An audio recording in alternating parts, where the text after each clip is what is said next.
Tourism in the United States is sliding off a cliff, and the country now stands to lose over $12.5 billion because of it. Welcome back, everyone. Let's start with the big picture. Tourism is supposed to be one of America's strongest industries.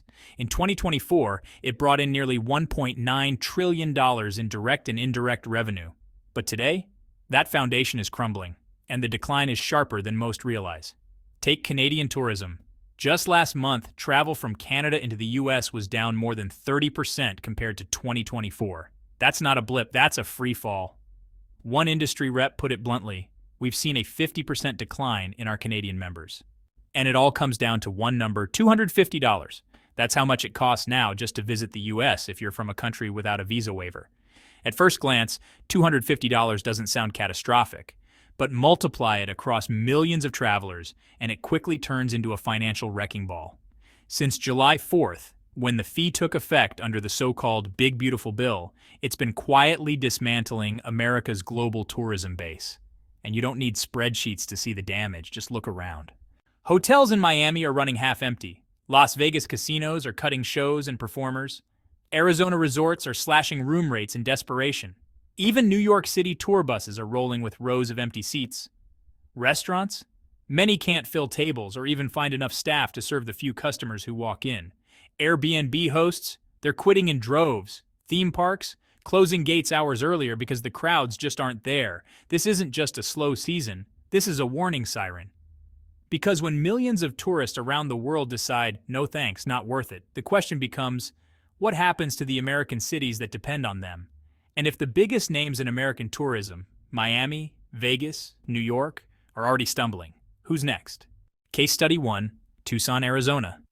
Tucson was once a desert tourism success story, a rising star with growing airports, thriving resorts, and bustling cultural events. But in 2025, everything changed. The tour buses? Gone. Gift shops collecting dust. Hotel lobbies? So quiet you can hear your own footsteps. All of this collapse traces back to that $250 visa fee.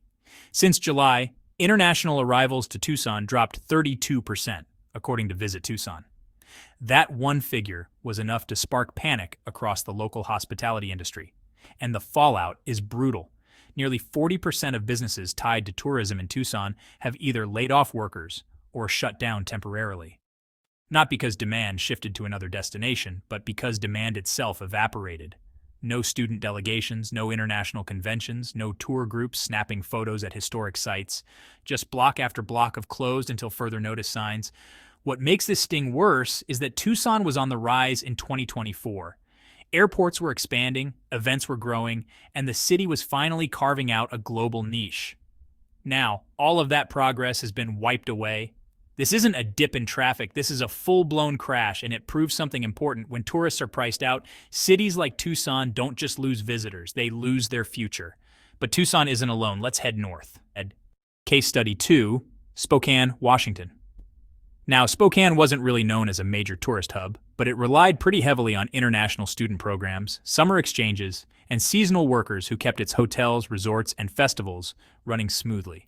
That whole system, well, it basically collapsed this summer. In May 2025, the U.S. issued 7,000 fewer J-1 exchange visas compared to May 2024. That's a 13% drop in just 1 year. And Spokane felt the shock right away. Over 60% of hotels and resorts in the region couldn't find enough staff.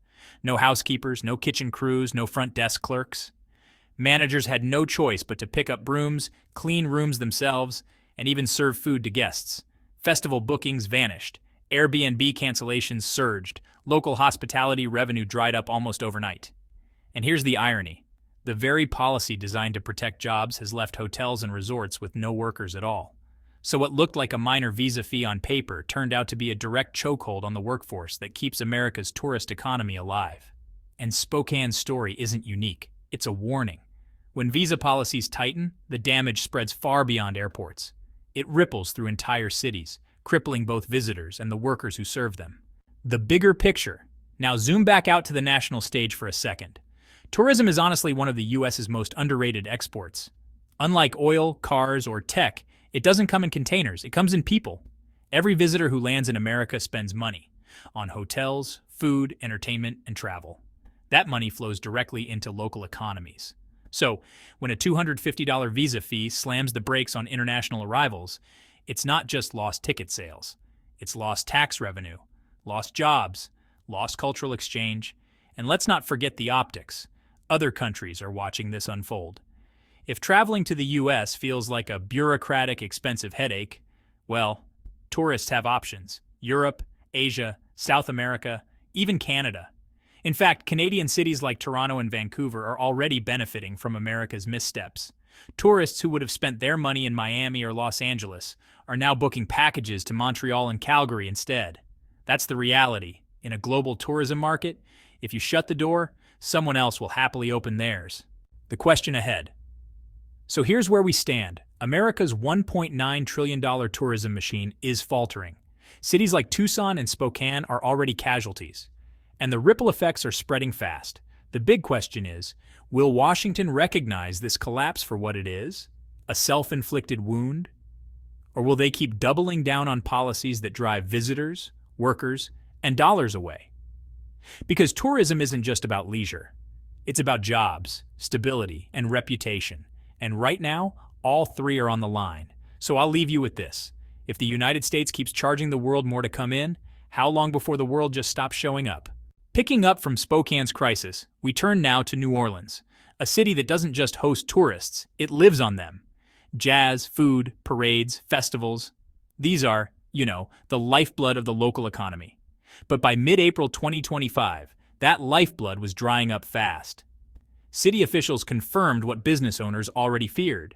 Canadian visitor interest had collapsed amid backlash to America's new visa fee and trade rhetoric. And nowhere was the pain clearer than at the French Quarter Festival, the crown jewel of New Orleans tourism. Attendance dropped. Revenues slumped 42%. International turnout fell nearly 35%. The ripple was, honestly, brutal. Hundreds of street performers, musicians, drivers, and caterers lost their work overnight. Local organizers described it bluntly. Nearly half of our planned acts never arrived, or they canceled days before. Hotel occupancy plummeted. Restaurants shuttered early. Bus tours that once clogged Bourbon Street stopped running entirely. The fallout was immediate and chilling. A policy change in Washington sent ripples straight into the French Quarter, discouraging foreign visitors and putting Canada's role as a top inbound market into question. Festival planners scrambled. They invited Canadian media. They slashed prices. They tried every play in the book to salvage engagement. But by month's end, the verdict was clear. New Orleans lost millions in food, music, and lodging revenue. The city that defined celebration looked muted, quiet, uncertain. And when New Orleans, the city that never sleeps on a party, loses its glow, you know something systemic is wrong. Now shift north to Kansas City, Missouri, one of the proud U.S. host cities for the upcoming 2026 FIFA World Cup. For years, city leaders poured money into upgrades, bigger hotels, better transit, new merchant districts. They were promised a tourism windfall, but now they're bracing for disaster. Local officials warn of a $220 million shortfall in international visitor revenue directly tied to the visa fee. The numbers are devastating. According to inbound tour agencies, group tours from South America and Africa dropped by 47%. That's not just a dip. Those were key demographics expected to flood the city during the World Cup, fans from Argentina, Ghana, Nigeria, and beyond. Now, those families canceled trips. Entire tours were withdrawn. Travel agents in Sao Paulo and Accra confirmed the reason. The visa cost hike was the tipping point. The irony couldn't be sharper. Kansas City prepared for record-breaking crowds. Hotels expanded, transit extended hours, merchants stocked up, stadiums readied for capacity, and yet, those stadium seats may sit half empty. Not because the world lost interest in soccer, but because the door was closed before fans could even enter. For a city that invested so heavily in its World Cup moment, this isn't just an economic hit, it's a reputational one. The road to 2026 was supposed to be about celebration. Instead, it's turned into damage control.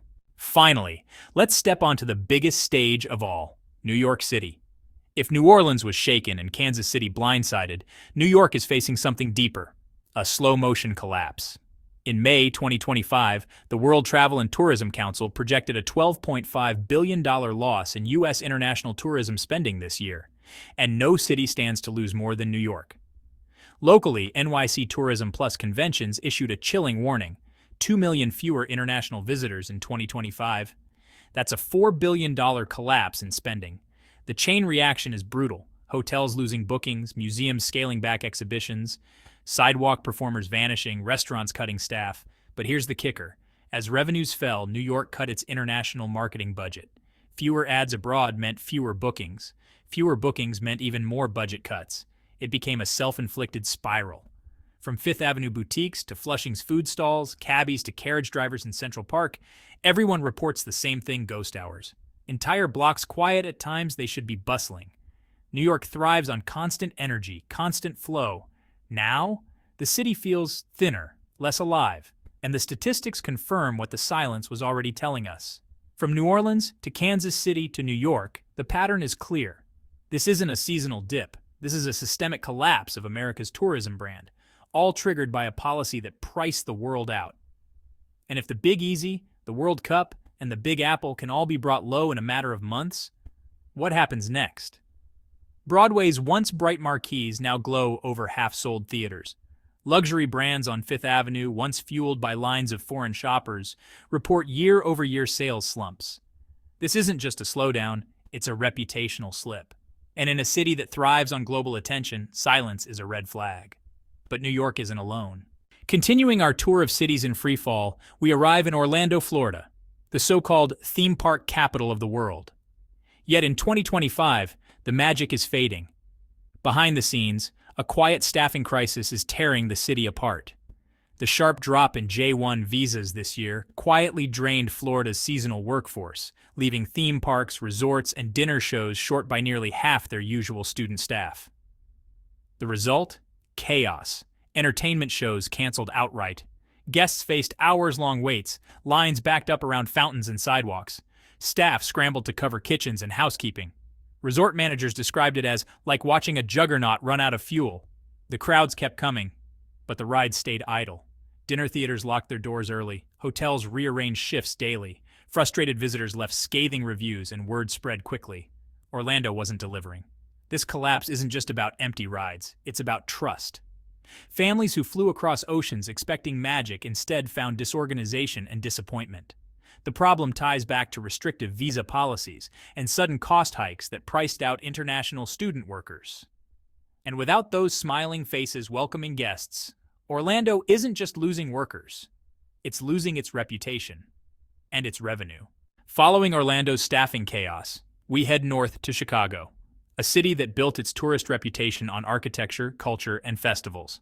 But in spring 2025, the decline became impossible to ignore.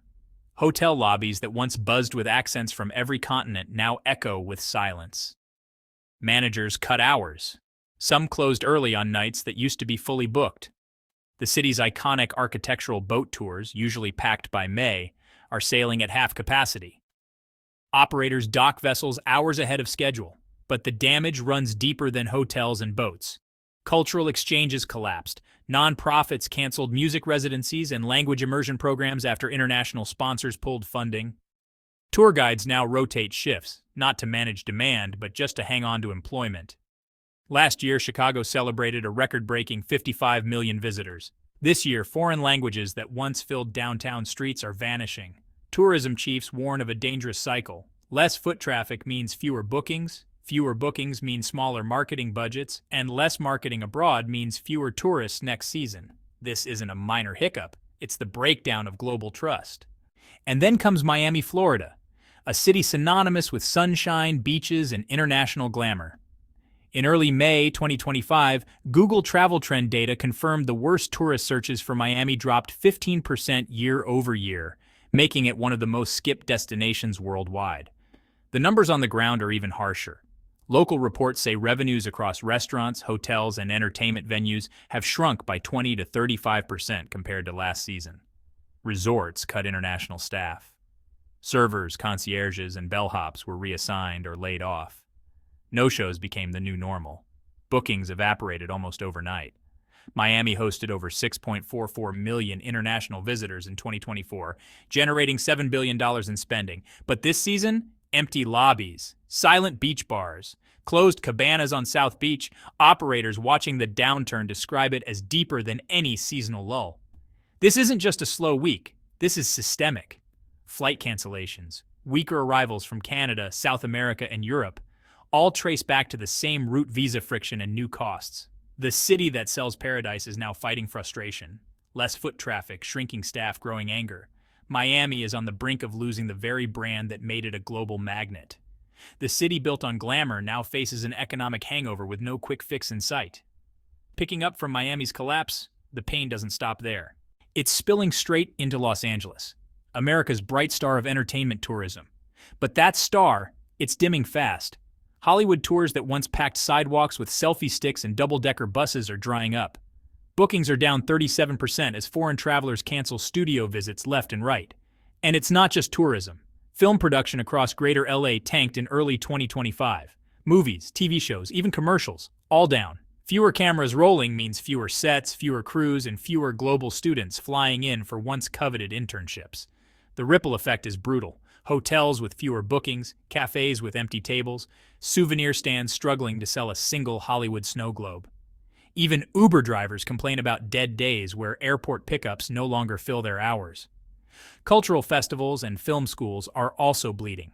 International attendance has dropped by over 40%. Without those visitors, Louisiana's image as the beating heart of Hollywood isn't just fading, it's flickering out.